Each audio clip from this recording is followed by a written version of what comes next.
Dad, you know we were talking about Saunton Cleave, the house that Yeah, Arthur had built. yeah. Definitely Frank Slee built it. What? Frank Slee built it. Yeah, the father of the guy who runs the shop. And what year might that have been, do you know? Because the kids... as you said, it was a friend of his at Oxford with him who had lived at Heartland and told him about it. Thinking. Doesn't matter about the year, but of the 6 children... Well, I can give you the clues, which were he used to take his children on holiday to St Margaret's Bay, Yep. wherever that is, somewhere near London. Oh yeah.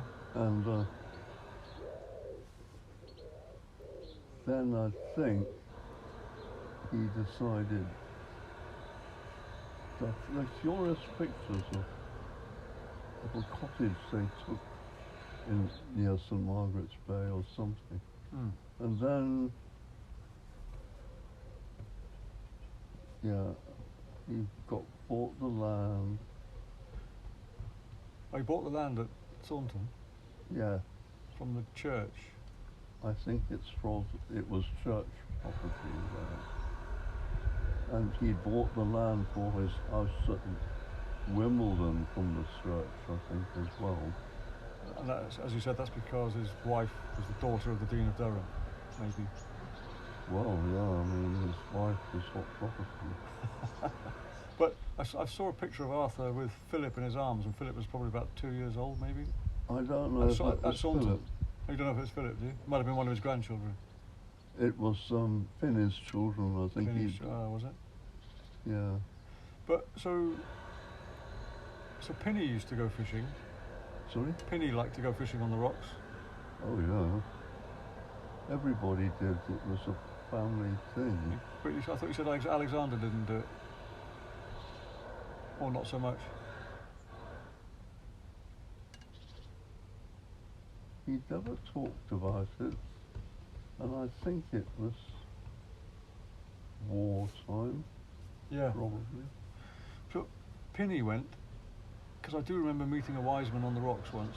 Oh, Pinney used to go crawling. Why do you smile when you say that?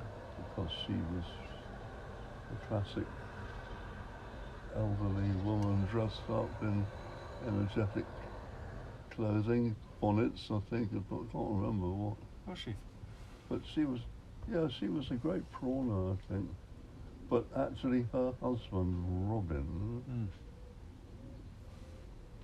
got taken on rock expeditions by the Cardew family. Did he? It's my father. Yeah. And Pinney, really. Yeah. My father. I'll take expedition to Baggy Point and What, when he was a teenager? Yeah, it's from his late teens. So Well, probably he might have been. I can't place it. Place what? Easily, the sequence of him going to war and him getting pneumonia. Well, he was born in 1894. Was he? The war started. Your father, my grandfather. 1894, so he was 20 when it started. He was 20, yeah. But then he got sent straight to Murmansk, I think. Instead of going to France, he got sent to Murmansk. And I realised the other day that was because Philip was a railway engineer who was a lecturer at the army. This was his uncle, Arthur's brother. Philip, yeah, the great Uncle Phil, yeah, was the acknowledged railway engineer, and railways featured in wars. So the army was intensely interested in railways. Yeah. And so Murmansk, my dad said he fought on this railway. He said He said it took a big curve or something. I asked him about that campaign. He didn't say much about it. But he said actually it wasn't very exciting. Well, I think actually it was against white Russians, or he was playing for the white Russians against the Bolsheviks or something. Oh, was he? And I think he was kept quite quiet about it because his brothers wouldn't like to do that. And then when he came back from Murmansk, then he was sent to Ceylonika, which was the end of the Serbian. There was a Turkish campaign and all of that in Serbia, and But Ceylonika is Sri Lanka, isn't it? What? Ceylonika is Ceylon. no, Ceylonika is Greece. Is it? Oh, Ceylonika is Greece. Ceylonika, right? Ceylonika. Yeah, and it was the campaign that Jill told me was a really horrible place to be. But there was a railway there, and the army was using the railway to supply the troops, and they needed railway engineers there. They sent him there.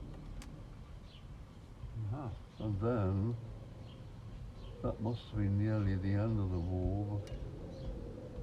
The last sort of knowledge I remember is somebody saying that Richard was killed. Everybody was very, very upset. That was near the end. That was right at the end of the war. Right end of the war, yeah. 1918. Yeah, yeah.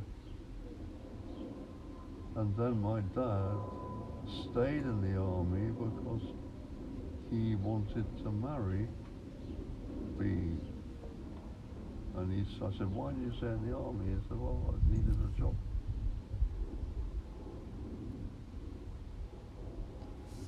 So he stayed. Huh? You stayed in the army. He said, yeah, well, she was a major, I suppose, by then, probably, possibly. He was. He was. Yeah, yeah. And I think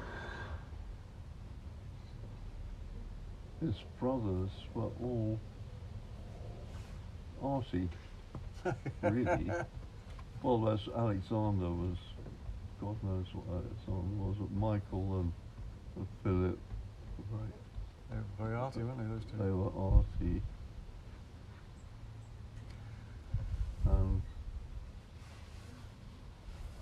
So, but they came back. He still came back to Saunton. I've seen a picture of him on a motorbike with his dad in his sidecar. Well, At Saunton. that's Saunton. And that motorbike was when he was in the army during the war. It was during the war, was it? He looks like he was a subaltern, to me. He looked like, He was in uniform, wasn't he? yeah. I think he was at Woolwich. I mean, he had this Zenith motorbike. Zenith. The Zenith. Yeah. It had a Gradua gear. It had a automatic, sort of variable diameter belt. Semi-automatic What? gear. Semi-automatic. Semi-automatic, yeah. But when I went prawning the other day with Tom, we didn't see a crab or a lobster or anything. But we saw plenty of holes, but no lobster feeders or anything. That's right, yeah. But I imagine about 100 years ago, there were presumably a lot more, because there was an old lady who used to come around from Croyd, wasn't there, on the rocks? The Lady of Croyd, Yeah. who used to catch all the lobster. Well, that was after the Second War. Okay, that was later, was it? I think that was after the Second War. When my dad got back to Saunton, using his memory to go back, but the Lady of Croyd came round and pinched all the lobsters in his favourite holes. And would take very small ones and so on. Oh, yeah. I went round to the point once with my dad and caught a lobster in the Triangle Rock So somewhere on the point there's a triangular. The point is the island, on the island. No, I think it's further round. Further round, is it?